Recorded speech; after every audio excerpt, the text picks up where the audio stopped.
ফুটন্ত গরম জলের মধ্যে এরকম গোটা পটল দিয়ে আপনারা কিন্তু এই রেসিপিটি একবার বাড়িতে বানিয়ে দেখতে পারেন। আমি কথা দিচ্ছি, এক থালা ভাত কিন্তু এই পটল দিয়েই আপনারা খেয়ে নিতে পারবেন।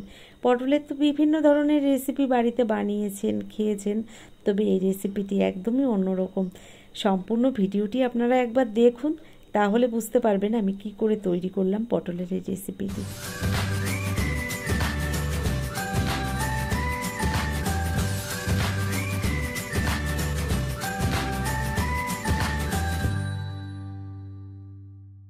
পটলগুলো অনেক দিন আগেই আনা ছিল, ফ্রিজের মধ্যে থেকে থেকে পটলগুলো লাল হয়ে গেছে, কোনোটা শুকিয়ে গেছে।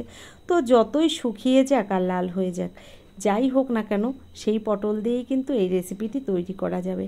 আজকের রেসিপিটি কি করে তৈরি করছি দেখুন। পটলগুলো ভালো করে ধুয়ে নিয়েছি প্রথম। তো এখানে কড়াইতে আমি গরম জল বসিয়ে দিয়েছি, তার মধ্যে একটু লবণ দিয়ে দিলাম। এবার এই গরম জলের মধ্যে ধুয়ে রাখা পটলগুলো দিয়ে দিলাম। এবার এই পটলগুলো দেওয়ার পরে ভালো করে এই জলের মধ্যে একবার খুন্তি দিয়ে নেড়ে চেড়ে নিলাম। ঢাকনা বন্ধ করে আমি 5 মিনিটের মতো এই পটলগুলোকে সিদ্ধ করে নেব। তো দেখুন, ঢাকনা বন্ধ করে দিয়েছিলাম 5 মিনিট মতো, আর তার মধ্যে পটলগুলো কিন্তু সিদ্ধ হয়ে গেছে। এবার পটলগুলোকে আমি নামিয়ে নেব।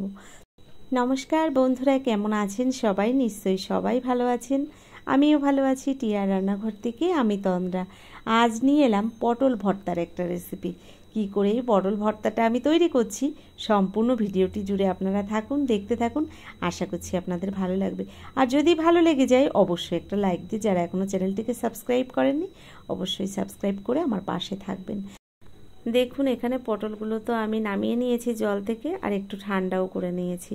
এবার পটলের যে বোটার অংশগুলো থাকে এগুলোকে আমি কেটে বাদ দিয়ে দিচ্ছি। আর পটলটাকে এভাবে মাঝখানে আমি কিন্তু ছুরি দিয়ে কেটে নিচ্ছি। পটলের যে দানা বা আঁটিগুলো রয়েছে এগুলোকেও কিন্তু আমি বের করে নিচ্ছি। দেখুন, হাত দিয়ে এভাবে আমি তুলে ফেলে দিচ্ছি এগুলো। এই আঁটি বা দানা এগুলো কিন্তু আমার দরকার নেই, এগুলো ফেলে দেব। তো এভাবে আমি আঁটি বা দানাগুলোকে বের করে নেওয়ার পরে পটলগুলোকে টুকরো টুকরো করে কেটে নিচ্ছি ছুরি দিয়ে। বন্ধুরা, অনেক সময় পটল বাড়িতে আনলে সেগুলো কিন্তু ঘরের মধ্যে ফ্রিজের মধ্যে থেকে থেকে অনেক সময় শুকিয়ে যায়, লাল হয়ে যায়, আমরা সেগুলোকে ফেলে দিই। তো আপনারা ফেলে না দিয়ে এভাবে কিন্তু এই রেসিপিটি বানিয়ে নিতে পারেন। এটা শুকনো পটলেও তৈরি হবে, পাকা পটলেও তৈরি হবে, আর শুকিয়ে যাওয়া বাদ দেওয়া পটল দিয়েও কিন্তু তৈরি করে নেওয়া যাবে। তো একইভাবে দেখুন, আমি এখানে পটলগুলোকে আঁটি বা দানাগুলোকে বের করে ছোট ছোট টুকরো টুকরো করে কেটে নিচ্ছি। এই রেসিপিটি নামি দামি রেসিপিকেও হার মানিয়ে দেবে, কারণ আমরা বিভিন্নভাবে পটলের বিভিন্ন ধরনের রান্না বাড়িতে বানিয়ে থাকি। তবে এই রান্নাটা বানানোর জন্য খুব একটা বেশি কিছুর প্রয়োজন হয় না। খেতে যে এত অপূর্ব টেস্ট হয়, গরম গরম ভাতের সঙ্গে এটা কিন্তু একদম জমে যায়, ভীষণ ভালো খেতে হয়। তো বন্ধুরা, এখানে এক এক করে আমি পটলগুলো কেটে নিয়েছি, আর এখানে দেখুন কতগুলো দানা বেরিয়েছে, এগুলোকে আমি ফেলে দেব। আর এই পটলগুলোকে একটা মিক্সির জারের মধ্যে দিয়ে আমি পেস্ট বানিয়ে নেব। সঙ্গে নিয়েছি মিডিয়াম সাইজের 2টো পেঁয়াজ কুচি, নিয়েছি কিছুটা লঙ্কা কুচি, আর নিয়েছি তার সঙ্গে ছোট্ট সাইজের একটা টমেটো, আর নিয়েছি কয়েক ক রসুন। এখানে আমি একটা মিক্সির জারের মধ্যে পটলগুলোকে দিয়ে দিলাম। এখানে কোনো রকম জল ব্যবহার করা যাবে না। যে রসুনগুলো দিয়েছিলাম এটা দিয়ে আমি পেস্ট বানিয়ে নিয়েছি একসঙ্গে। তো দেখুন, এখানে সুন্দর একটা পেস্ট বানিয়ে নিয়েছি পটলের। এবার রান্নাটা শুরু করব। এদিকে গ্যাসের উপরে আমি একটা কড়াই গরম বসিয়ে দিয়েছি। কড়াইটা গরম হয়ে গেলে এর মধ্যে 4 চামচ পরিমাণে সর্ষের তেল দিয়ে দিলাম। তো বন্ধুরা, এই রান্নাটা কিন্তু একমাত্র সর্ষের তেলেই বেশি ভালো হয় খেতে। তো এখানে আমি তেলটা গরম করে নেওয়ার পরে 2টো শুকনো লঙ্কা এভাবে ভেজে নিয়েছি তেলের মধ্যে। লঙ্কা দুটো ভাজা হয়ে গেছে, এই লঙ্কা দুটোকে তুলে আমি সাইডে রেখে নেব। আর এর মধ্যে আমি দিয়ে দেব কালো জিরে ফোড়ন। তো দেখুন, তেলের মধ্যে এবার কালো জিরেটা ফোড়ন দিয়ে দিলাম। এবার দিয়ে দেব যে পেঁয়াজ লঙ্কা টমেটো আমি কেটে রেখেছি। তো এখানে পেঁয়াজ লঙ্কা টমেটো দিয়ে দিলাম তেলের মধ্যে। ভালো করে এভাবে নেড়ে চেড়ে একটু হালকা আঁচে ভেজে নিচ্ছি। এখানে দেখুন, পেঁয়াজ টমেটো কাঁচা লঙ্কা আমি একসঙ্গে কিছুক্ষণ ভেজে নিয়েছি। এবার এর মধ্যে দিয়ে দেবো যে পটলগুলো আমি পেস্ট বানিয়ে নিয়েছি। তো এখানে পটলগুলো আমি দিয়ে দিলাম এই পেঁয়াজ লঙ্কা টমেটোর মধ্যে। বন্ধুরা, এই রান্নাটা করার জন্য বেশি কিছু উপকরণের প্রয়োজন হয় না, একদম অল্প কয়েকটা উপকরণ দিয়েই কিন্তু এই পটলের রেসিপিটি তৈরি করে নেওয়া যায়, তবে খেতে কিন্তু সত্যি দুর্দান্ত টেস্ট হয়। এভাবে আমি ভালো করে নেড়েচেড়ে কিছুক্ষণ রান্না করে নেব। তো এবার এর মধ্যে আমি দিয়ে দিচ্ছি স্বাদ মতো লবণ, পরিমাণ মতো দিয়ে দিচ্ছি হলুদ গুঁড়ো।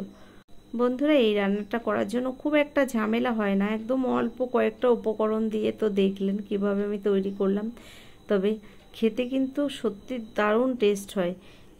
তো এভাবে নেড়েচেড়ে আরও কিছুক্ষণ আমি রান্না করে নেব।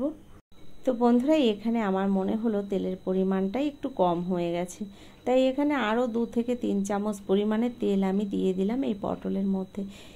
এবার কিছুক্ষণ ওয়েট করার পালা, কারণ রান্নাটা হতে একটু সময়ের দরকার। আর এভাবে কিন্তু হালকা আঁচে রান্না করে নিতে হবে।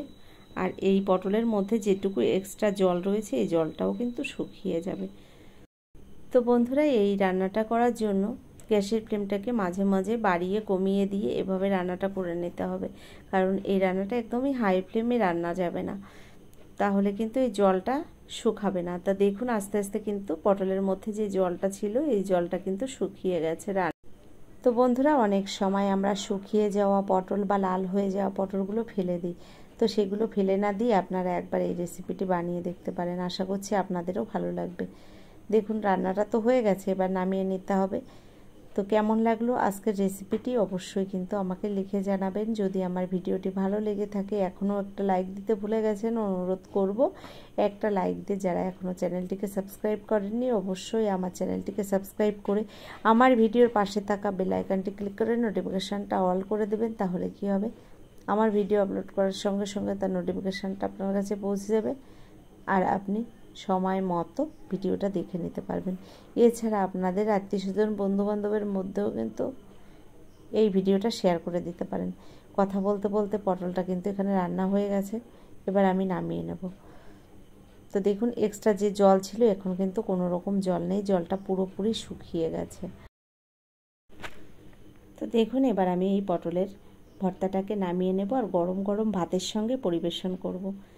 তো বন্ধুরা, আজকের মতো এই পর্যন্তই। পরবর্তী ভিডিও নিয়ে আবার চলে আসব। ততক্ষণের জন্য আপনারা সকলে ভালো থাকবেন, সুস্থ থাকবেন, টিআর রান্নাঘরের সঙ্গে থাকবেন। অসংখ্য ধন্যবাদ সকলের জন্য।